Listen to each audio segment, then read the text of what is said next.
Dnes si podrobně představíme problematiku ultrarychlého nabíjení elektromobilů, technologických trendech v téhleté oblasti a jsme poblíž Amsterdamu a mým hostem je člověk, který reprezentuje jednu z největších nabíjecích sítí v Evropě, ultrarychlých nabíjecích sítí v Evropě, Fastnet.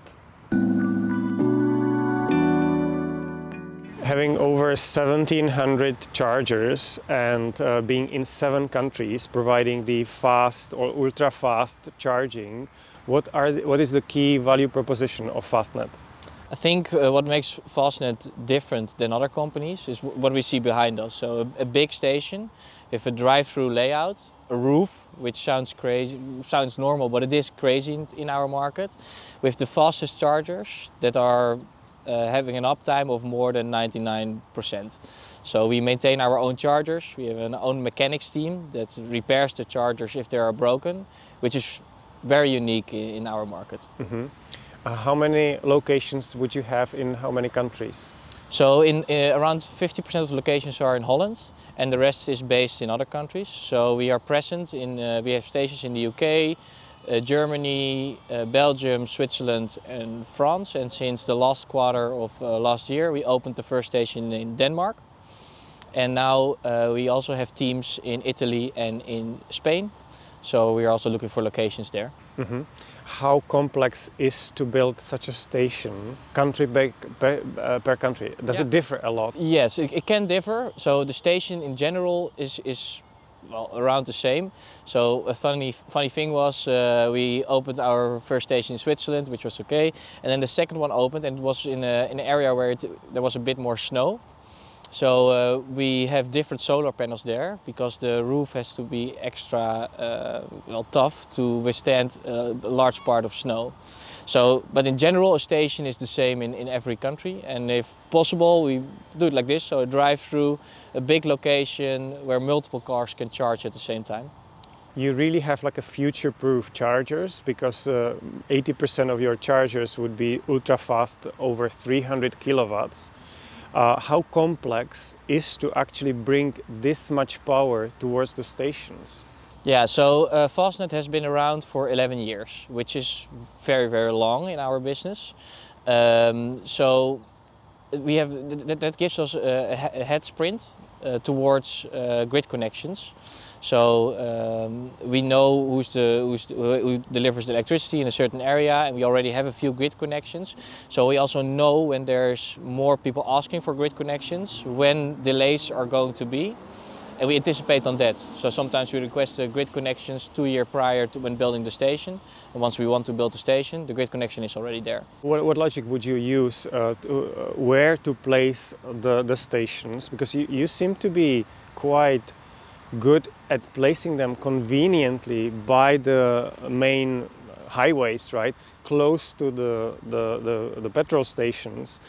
Because me using Tesla, usually the Tesla superchargers are on less convenient places, right? You have to get off the highway, and so how do you do that? Yeah, so it's a key thing about Fastnet. So when I look into the future, I think that charging is going quicker and quicker.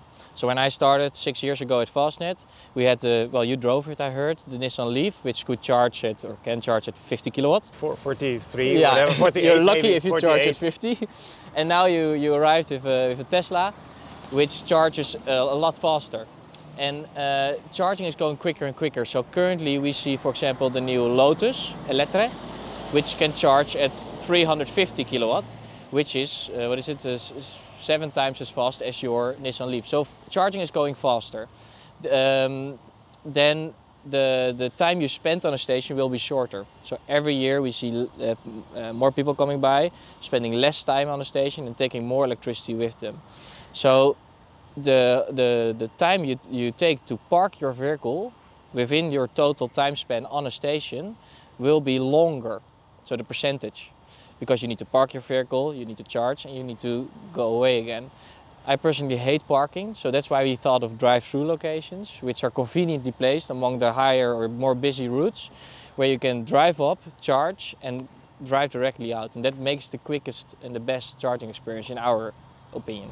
So the flow will Yes. be smooth. Yeah, you see people drive in here, so everybody is directed in the right position now, and they can just drive out, disconnect, and drive off. In Czech Republic, the charging infrastructure is way ahead compared to how few EVs we would have.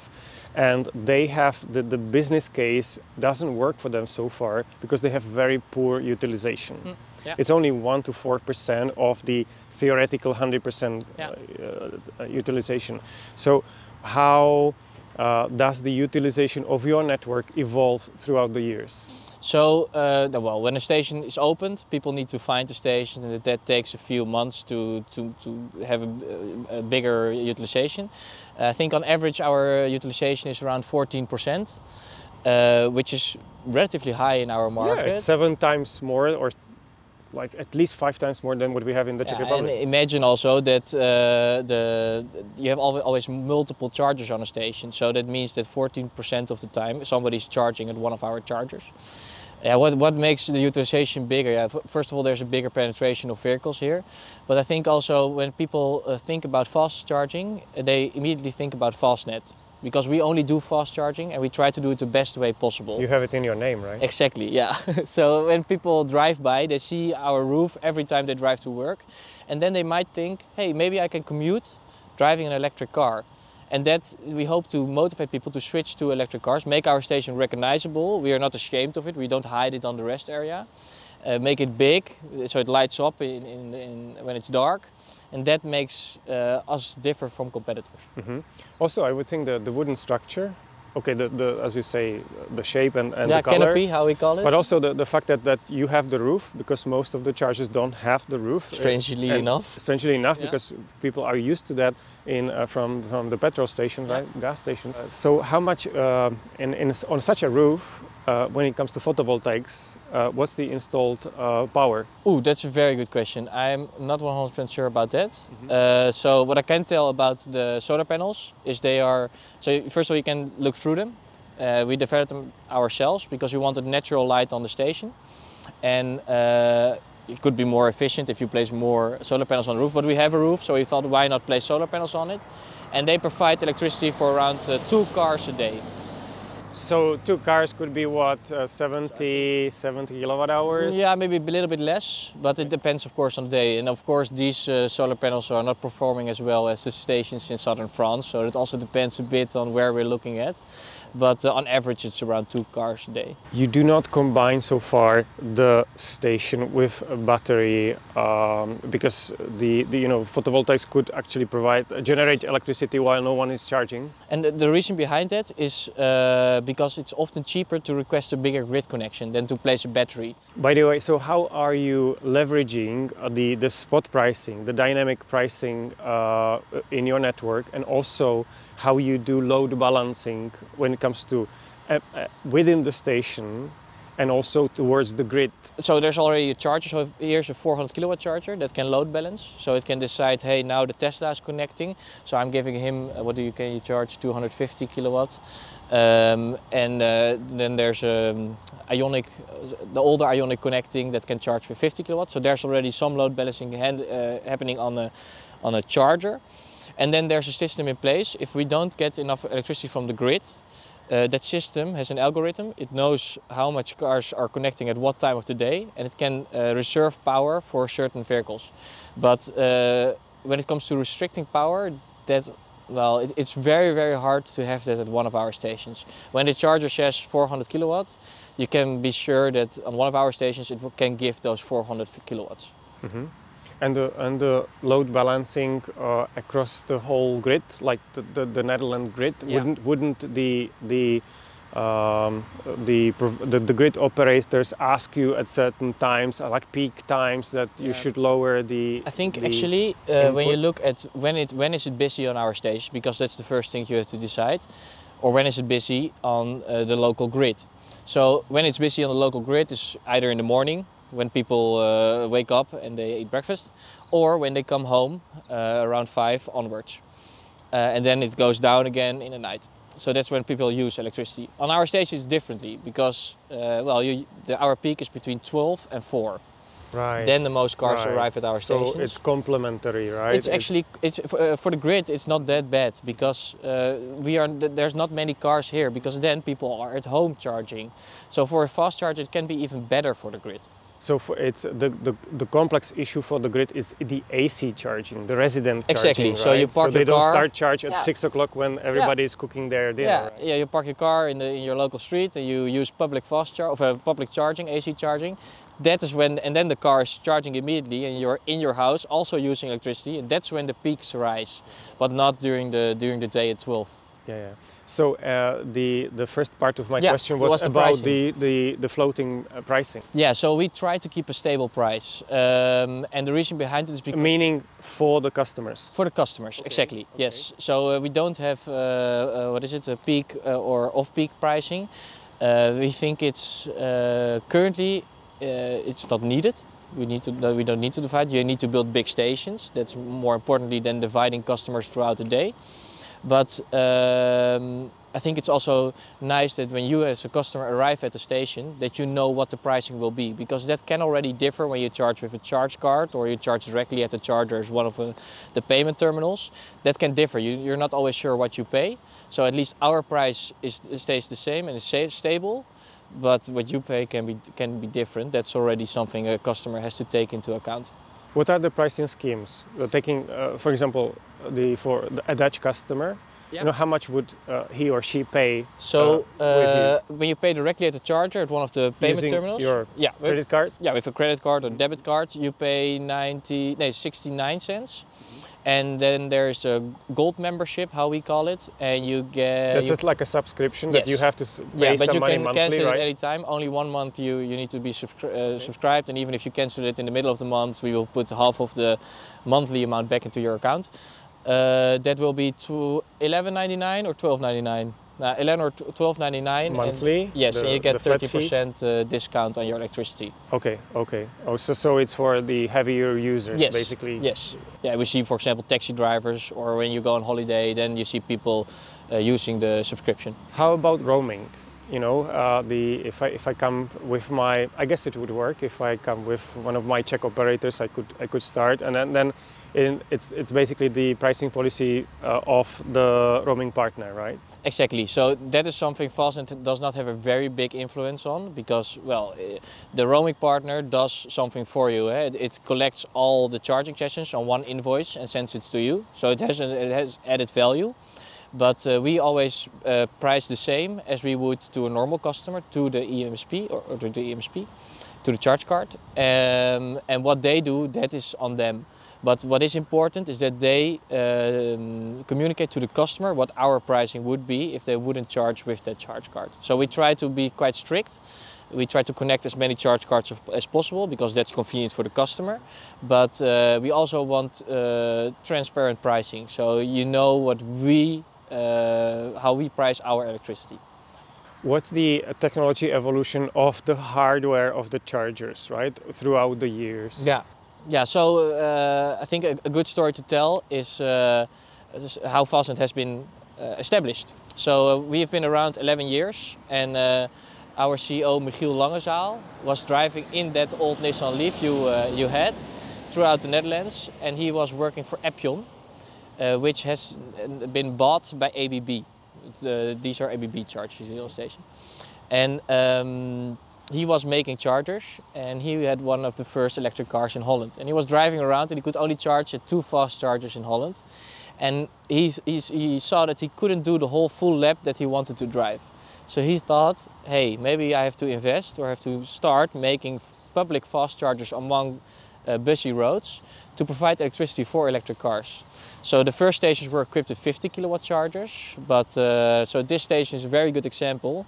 On Monday, construction will start to place 3 extra 400 kilowatt chargers on the station, where then 6 cars can charge up to 400 kilowatt. Mm-hmm. We see behind that yellow car, those are the power cabinets for right? the ABBs, yes. For the, you know, you have 350 charger, right? But the transformer is in the power cabinet, correct. Right? Whereas with the EV box, the one where Tesla is being charged, right? That's inside that box. Exactly. Right? So that's also change, right? Definitely, yeah. So I think the cabinets are not usual anymore in the current market. They did their job very well, but you could also place it within the charger. So in this case, indeed, you see a AV box charger, which is fairly uncommon on our station, but that's why we invited you on this station. Because we are piloting with EV box, and normally we have Alpatronic hyperchargers on the station, which are now also being delivered in 400 kilowatt variants. And then you also don't need the cabinet anymore. You can just place a charger on the station, and that's enough. Mm-hmm. They're pretty technologically advanced, right? Yes, definitely. Yeah. So because we want to, so as I said before, we have our own mechanics, which is very unusual. They drive electric throughout Europe. In Switzerland or in Denmark, they drive electric, and they can immediately test the charger. And we have our own spare parts department who has all spare parts in stock. And we have our own monitoring system, which can see if, for example, the charge speeds drop at a certain charger. It could be that the cooling is broken. So then immediately a job will be created for the mechanic that can drive off the next morning to immediately replace that part in the charger. I think that is something which makes us really ahead of the current market. We can predict if things are slowing down or can get broken, and then we replace them. And that's why we choose our chargers very carefully, because we maintain them ourselves. So the charger manufacturer asks us also for feedback. We can give that really well because we maintain ourselves the chargers, and that's why we pilot different kind of chargers at our stations. How important a partner are you for the car manufacturers? So they would test, their future vehicles, and you also prepare the chargers to be future-proof. Yeah, definitely. So. We try to be ahead of the market. So where we placed when we placed these 350 kilowatt chargers, there's maybe now one car that can charge at 350 kilowatt, the Lotus, or maybe Lucid on 300. But I haven't seen a car that can charge at 400 kilowatt. We do see trucks now charging with a higher speed. But we try to be ahead of the market, and you don't want to arrive at a station where there's only 50 kilowatt chargers, and then you arrive with your Tesla and it can charge at 250. How annoying would that be? Because then the charger is slowing you down, and that we don't want at Fastnet. At our stations you can charge the quickest, and then you can leave again. So you will never find, there's now 2 stations in our network that still have 50 kilowatt chargers, but we try to put the fastest chargers on every station. It's excellent that with your station, if someone is towing, that they can actually use your chargers without unplugging, whatever they're towing, right? How about the trucks you mentioned, right? Would you support trucks charging here? So this station is only capable of handling vehicles up to 7.5 tons. So the roof is indeed already higher to, for example, facilitate for the e-Crafter, which is the Mercedes e-Sprinter, which is higher. So we did already up our roof a bit, and we do see electric trucks on a daily basis on our network. But we are not a truck charging company, so these stations are made for passenger vehicles. How complex is the backend solution, to looking after the network from wherever your headquarters are? Yeah, so our headquarters indeed is in Amsterdam, and what we found out is that every charger, when you order a charger, you get a backend with it. So being a Fastnet, from your supplier you get a backend solution. Yes, okay. So you get a backend from ABB, you get a backend from Alpatronic, you get a backend from EVBox. But what we found out very quickly is that we want to control stuff as much as possible ourselves. So we built Revolt, which is our own developed backend, and we can connect every charger to our backend. So in the headquarters of Amsterdam, we have our own customer support department. We do it also in-house with native speakers that pick up the phone. So they only help Fastnet customers during the day, during working hours, and they can do everything with charger. They can see what sessions there were, they can restart it, they can see if there's any issues with that charger, when the mechanic will come. Our backend is quite advanced in a way, which we also built ourselves to make sure we can control everything on the station. And we connect every charger, every new brand to our own backend to make sure we can facilitate that high uptime. Mm-hmm. How about the modern protocols which would make even more seamless the charging for the customers, such as plug and play? Plug and charge. So I think, I know, Fastnet has been there quite early in the game. So we see around 10%, maybe a bit more, charging with auto charge. And auto charge works the same as plug and charge, but on a different way. So let me quickly explain auto charge. A computer or every electronic device has a MAC address, which is in most cases unique. We found out that what we could do is we could connect this MAC address, which is in the car, to a payment method. So you arrive with that car, you connect it to our charger, we see a unique MAC address. Then we ask you in the Fastnet app to connect a payment method to your car. So you drive off, then we know, hey, these two are together. Then the next time you arrive on our station, we see, hey, this is this car, and we know this MAC address is unique. We know the payment method. We connect it to the car, and it starts automatically. So that's already happening. And this year we are investigating into to plug and charge. There's not that many cars that can already charge with plug and charge. Have you already tried it? Plug and charge, yeah. I often test many vehicles. I would have tested over 100 vehicles, cool, EVs, yeah. Right? So therefore, I would think BMW, Volkswagen, Mercedes, they would support plug. Yeah, they support it. But did you manage to get it to work? I did. Okay, I did too, but it is quite a hard process. You have to agree with me that you have to be a bit of a geek to find the plug and charge option in the systems. Yeah, it was like with the Ionity chargers, and only some of the hardware types would then actually you also support have it. To make sure the hardware indeed. And you have to wait for some time before it's activated. There's still a large development happening there. It's not as smooth as with a Tesla supercharger that you connect it and it starts automatically. But it will come, and it's only good for the customer when it's automatically charging. It's the most convenient way, plugging in and plugging out. You don't have to pay anymore. Most, if not all, probably all big charging providers would have mobile apps, right? So what would be, again, unique about your own app? So what's unique about the Fastnet app is, well, first of all, you can plan routes for already a very long time. So you choose your vehicle, in your case a Tesla, and it will make a route for you past Fastnet stations. And if we are not there, then we will include, for example, a Tesla supercharger or an Ionity station, competitors that we think are very reliable and good to send one of our customers to.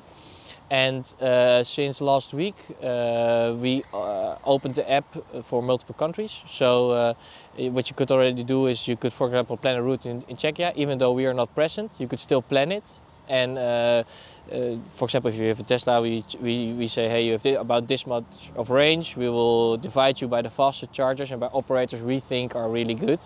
So you can not only see fast chargers of Fastnet, but you could also see other chargers. By the way, how you choose the countries which you are entering? Based on maturity of the market? Yeah, I think that's maybe not the best metric to look at, in my opinion. We have built stations here, even though there were almost no electric cars. So we are convinced that electric cars will come. So being in every country tomorrow, we would like to do that, but there's of course not the capacity to do that. I think what makes a huge difference when we enter a market, if there's big tenders, for example, that we could subscribe to, where we could win places to build a station at. And these should be open tenders where every new, because we don't have a big major oil company behind us, we're an independent company, could ride in on or subscribe and have the opportunity to build a station in a new country. That's also what happened in Denmark, for example. We won a tender there, free charging locations, and the other two will be built, I think, the first half year of 2024. Now with the new A4, Maybe you read it. So there's new regulation from the European Union that every 60 kilometers there has to be a fast charger on the highway in Europe. And that will change a lot. So that will motivate the market to place fast chargers and to make sure the infrastructure will be there when the electric cars arrive. So these kind of initiatives from the European Union, these help a lot. Mm-hmm. These help us. Not that I would ever been to Norway, but you can tell from some of their famous YouTubers, right, that they're actually changing the petrol station to charging stations, right? Would you foresee that happening in Netherlands I think the future? Well, your YouTube channel is called Electro Dad, so I think that you also think that everything is going to be fully electric in so many years. So when that happens, in a few years, let's count that. So in a few years we're taking over that gas station and we place fast chargers there, but that will take a bit because of course it takes time. But I foresee personally with trucks, everything is going electric. So in the near future, these guys don't have any business anymore. Where does the electricity come from for the charging sessions? Yeah, that's a very good question because well, we try to be as green as possible. So of course the yellow solar and green. Exactly, yellow and green. But of course we have the solar panels. But as I just said, those are only charging around 2 cars a day. So that's not really providing enough electricity for the whole station. So what we do is we buy local certificates of renewable energy, for example from wind or from sun. So when you get electricity here at this station, you know that it will be from a local source here in Holland, where we buy the electricity from. So we don't, there's companies in the market that buy green electricity, which can be generated in, for example, Norway, hydro energy, and then they use it here. We don't do that. So from us, it's local sources, and mostly wind or sun. Mm-hmm. And by the way, what's the volume of like gigawatt hours you would, as a whole, Fastnet would use for charging per quarter or? So our year report will be in end of March, but so I cannot give too much guidance in that. But what we did announce is that in the last quarter of 2023, we sold 32 gigawatt hours. So that gives some guidance in what the year brought. The annual number is likely to be over 100 gigawatt hours, right? Therefore. Děkuji pěkně za dosledování dalšího videa. Budu moc rád za vaše otázky, názory a komentáře dole pod videem. Jsem Jan Staněk a od roku 2019 se snažím inspirovat milion lidí k přechodu na elektromobil a čistou energii. A tímto děkuji velvyslanectví Nizozemského království za to, že mě pozvalo do Nizozemí, abych tedy zmapoval řadu témat, které se týkají elektromobilů a obnovitelných zdrojů energie. A tohle je poslední video z této série. A rovněž děkuji všem těm z vás, kteří se stali odběrateli tohoto kanálu. Pokud vás tato témata zajímají, prosím, přidejte se mezi odběratele, protože to je to základní, co můžete udělat pro mě jako nezávislého autora. Mějte krásný energický den.